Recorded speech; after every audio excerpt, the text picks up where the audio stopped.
नमस्कार, जय हिंद दोस्तों। आप देख रहे हैं मास्टर वीडियो ऑफिशियल। और जो एनटीपीसी सीबीटी 2 का एग्ज़ाम हुआ तो मेरा भी नंबर अधिक नहीं आया। हालांकि हम कुछ मतलब बहुत आसान क्वेश्चन गलती कर लिए और भी जो भी हम कुछ गलती किए वो बता रहे हैं कि आप लोग कम से कम ये गलती नहीं कीजिएगा और हम भी ये गलती आगे नहीं दोहराएंगे, पढ़ लेते हैं।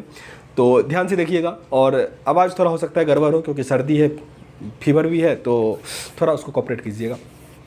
पहला सबसे बड़ा गलती जो हुआ कि हम काफ़ी स्लो स्टार्ट किए। मतलब होता क्या है ना कि हम घर पे टेक्स्ट बुक या बैंकर्स अड्डा ग्रेडअप का भी 1-2 सेट मारे हुए थे, तो घर पे मेरा टाइम कम से कम 25 मिनट तो बचता ही था। किसी किसी सेट में 40 मिनट 45 मिनट भी बच जा रहा था। तो हम सोच रहे थे कि वहाँ भी तो टाइम बचेगा ही, आराम से अपना बना रहे थे।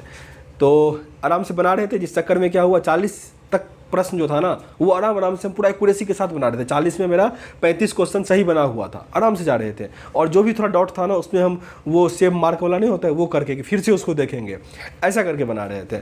फिर एकाएक उसके बाद क्वेश्चन हार्ड आना शुरू हो गया। सरप्राइज जो कहते हैं, दिमाग में ना घूम गया कि इतना कम क्वेश्चन, मतलब इतना अधिक क्वेश्चन इतना कम टाइम में कैसे बनेगा।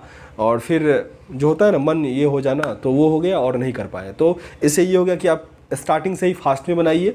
और घर पे जो प्रैक्टिस सेट दे रहे हैं तो उसमें अगर आपको 40 मिनट बच रहा है तो कोशिश कीजिए 50 मिनट बचे, कोशिश कीजिए 60 मिनट बचे। लेकिन ये नहीं सोचिए कि नहीं 40 मिनट बच रहा है ना, आराम से बनाते हैं 30 मिनट तो बचेगा ही। फिर भी ये दिमाग से हटा लीजिए, फास्ट में बनाइए। क्योंकि टेस्ट तो वैसे ही होता है, एग्जाम में क्या पता उससे अभी हार्ड पूछ दे, तो थोड़ा फास्ट मेंटेन करके चलना पड़ेगा।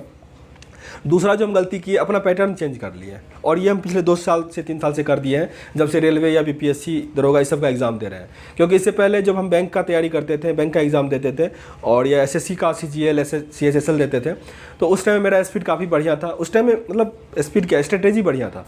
उस टाइम में हम क्या करते थे कि क्वेश्चन नंबर 1 से लेकर जो 100 तक या 120 तक जो भी था उसको फास्ट में हम पूरा देखते थे। जो भी थोड़ा हार्ड क्वेश्चन है, हार्ड क्वेश्चन इस सेंस में कि 4-5 लाइन का क्वेश्चन है या फिर थोड़ा पढ़ने में एक ही लाइन का है, कैलकुलेटिव है, उसको हम छोड़ देते थे। जो आसान क्वेश्चन है सरदर पूरा लास्ट तक, जैसे बैंकिंग का हम बता रहे हैं, तो 20 मिनट में क्या होता था ना, मेरा 50% क्वेश्चन बन जाता था। एसएससी में भी सेम कंडीशन ऐसा ही होता था कि 20 मिनट में 50% क्वेश्चन बन जाता था। और रेस्ट जो टाइम बच गया ना उसमें जो हार्ड क्वेश्चन है उस टाइप का बनाते चले जाते थे। पजल को पहले हाथ नहीं लगाते थे, बाद में पजल को बनाते थे। तो वैसे मेरा अच्छा खासा रिजल्ट आया हुआ है, अच्छा खासा मार्क भी आया हुआ है। तो हम इसमें ये गलती किए कि परीक्षा के टाइम में अपना ये तरीका चेंज किया। तो आप घर पे जैसा टेस्ट बनाते हैं टाइम बचा के, वैसा ही वहाँ पे कीजिए, वो ज़्यादा सही होगा। तीसरा जो मैं गलती किया कि मैं, हालांकि हम आप लोगों को भी कहता हूँ कि जो क्वेश्चन हिंदी में समझ में नहीं आता उसको इंग्लिश में कीजिए, या इंग्लिश में समझ में नहीं आता उसको हिंदी में कर लीजिए। मैं एग्जाम में 3-4 क्वेश्चन का ऐसा किया, लेकिन जो वो क्वेश्चन था ना औसत वाला, जो मैं कहता हूँ कि 25 संख्याओं का औसत 46 दिया हुआ था इस टाइप का, उस क्वेश्चन को मैं 10 मिनट लगाया होऊंगा उस क्वेश्चन में। क्योंकि आसान क्वेश्चन था, नहीं बन रहा था, तो मन कर रहा तो बन तो जाएगा ही, तो इसलिए हम बहुत टाइम लगा दिए उसमें। लेकिन वो इंग्लिश कर लेते ना तो वो आसान क्वेश्चन था। क्योंकि अभी हम चारों शिफ्ट का क्वेश्चन बनाए हैं, तो शिफ्ट फर्स्ट में भी सेम क्वेश्चन है लेकिन उसका हिंदी में लैंग्वेज सही किया गया है। तो हम सेकंड शिफ्ट का देखें, सेकंड शिफ्ट का वही क्वेश्चन है, फर्स्ट शिफ्ट वाले में 71 आंसर है, अभी बनाए हैं कुछ देर पहले हम। तो वो भी क्वेश्चन आसान ही था लेकिन हम नहीं बनाए, बस इसलिए कि इंग्लिश हिंदी के चलते। तो कुछ क्वेश्चन ऐसा था कि अगर आप वो इंग्लिश कर लेते तो वो आसानी से बन जाता, क्योंकि लैंग्वेज वहाँ पे वो सही हो जाता, समझ में आ जाता। तो ये तीसरा गलती हम किए। चौथा जो गलती हुआ वो सबसे मतलब एक हम उसको कुदरत का कहें। क्योंकि क्या हुआ था ना कि जिनका कलकत्ता में सेंटर हुआ होगा वो इस बात को समझ सकते हैं, जिनका सेकंड शिफ्ट में कलकत्ता में था। इतना बारिश हुआ, 9 बजे से ही बारिश शुरू हो गया। मतलब जब से हम लोग घर से निकले ना सब बारिश में भीगा हुआ था। वहाँ पे जो भी स्टूडेंट था, मेरा भी जूता पैंट शर्ट सब भीगा हुआ था। एग्जाम जब देने गए थे ना तब भी सब कुछ भीगा हुआ था, सर दर्द वो सब कर ही रहा था। तो आसान प्रश्न समझ नहीं आ रहा था। जैसे एक क्वेश्चन था ना कि सिलेक्शन होगा या नहीं होगा, वो सब क्वेश्चन मेरा गलत नहीं होता जनरली, मतलब यहाँ पे भी नहीं होता, बैंकिंग में भी उससे हार्ड होता है, नहीं गलती होता था। लेकिन वो उस टाइम मुझे समझ में ही नहीं आ रहा था क्या टिक करें, बस कुछ टिक मार के निकल गए। तो दिमाग में एक ऐसा पता नहीं क्या हो गया था। तो एक चीज़ ये हो गया, तो इसका तो हम कोई बात ही नहीं कहेंगे क्योंकि ये सब के लिए था, क्योंकि उस जोन का सारा बच्चा वहीं पे था, तो उसको हम नहीं कहेंगे। एक तीसरा क्या गलती हुआ, जो हालांकि बहुत लोग भी ये किए हैं, जैसे कोई क्वेश्चन है ना उसमें आप 2 मिनट लगा दिए हैं, आधा बन गया है, बार बार मन कर रहा है कि उसी क्वेश्चन को जाके बना देते हैं, क्योंकि आधा तो बर्बाद कर दिए हैं हम टाइम इसमें, और आधा क्वेश्चन बन भी गया है।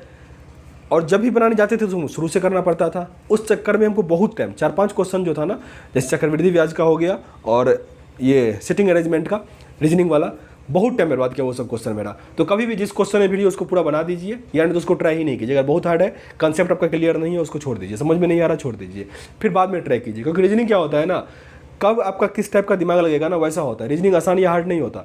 आप अगर सटीक दिमाग लग गया उसी टाइम तो आपको आसान लग जाएगा, नहीं लगेगा सटीक दिमाग तो आपको हार्ड लगेगा। तो रीजनिंग बार बार आके देखिए, अच्छा नहीं बना चलो फिर छोड़ दो, फिर आके देखिए नहीं बना फिर छोड़ दीजिए। तो उस टाइप का ट्राई करने से क्या होता है, ये हो जाता है। तो ओवरऑल हम ये गलती की, और आसान क्वेश्चन गलती नहीं कीजिए जो कि हम किए हैं। पता नहीं मतलब टिक किए थे हम सही, वहाँ पे काहे गलती हो गया। जैसे ये सब क्वेश्चन पाणिनि वाला हो गया, और ये हेपाटाइटिस ए वाला जो है ना, जिसको यकृत, वो हम आंसर शीट देखे हम मारे ही नहीं है वो क्वेश्चन। मतलब इतना दुख हुआ ना हमको, क्योंकि हम वो क्वेश्चन सुबह में पढ़े हुए थे और वो क्वेश्चन हम अटेम्प्ट नहीं किए। एक ये क्वेश्चन जो यूएसबी का फुल फॉर्म, तो कुछ कुछ क्वेश्चन ऐसा हुआ ना, पता नहीं क्यों ऐसा हम कर लिए। हालांकि बहुत बच्चा ऐसा किया। तो आप लोग कम से कम प्रेशर नहीं लीजिएगा, आराम से बनाइएगा क्वेश्चन, क्योंकि हम अभी जो बनाए ना चारों सेट, तो एवरेज बच्चा जो होगा, जो बिना थोड़ा भी प्रेशर का आराम से क्वेश्चन बनाएगा, वो 85-86 तक जा सकता है, एक एवरेज स्टूडेंट। तो जिनका पूरा बिना प्रेशर के बनाए होंगे तो कट ऑफ भी बहुत कम नहीं जाएगा, क्योंकि अगर आप, मैं एक दिया हुआ था रैंक IQ ये सब पे, तो आप देखे होंगे रैंक क्या सब है, तो उस सब की बात हालांकि हम कर चुके हैं बाद में। तो कट ऑफ क्या है आप कमेंट बॉक्स में भी देखे होंगे, जो वीडियो हम बनाए थे। तो कट ऑफ भी कम नहीं जाने वाला, क्योंकि क्वेश्चन बहुत हार्ड था नहीं, मतलब बहुत हार्ड इस सेंस में कि 60-65 पे आ जाएगा कट ऑफ, ऐसा नहीं था। क्वेश्चन ठीक ठाक था, मतलब 80 के ऊपर तक तो जा सकता था।